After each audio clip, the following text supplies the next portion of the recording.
Ito ang aking broadcock na gamit ngayon sa breeding. Anak ni Yuko. Apo na ito ni Basto Jutako Senior. Ito ang gamit ko ngayon sa breeding. Malaking manok to. Malaki lang kamay ko kaya parang lumiit yung manok. Pero malaking manok to. Ito yung kanyang likod. Kanyang likod. Yan ang kanyang likod. Yan kalapad ang kanyang likod.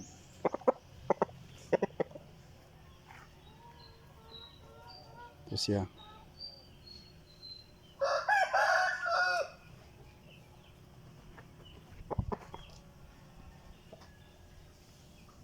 Yan.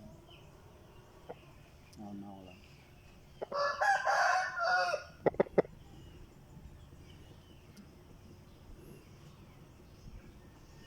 Napakalaking broadcock to. Mula nang magsimula ako ng Japanese mo, ito pa yung pinakamalaki kong broadcock na naging broadcock ko sa yard. Ito.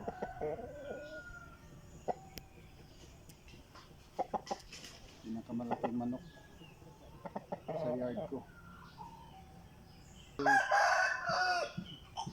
Basto Jutako Senior at may dugo itong Jutako Demeter Senior line. Ito. Ang mukha niya,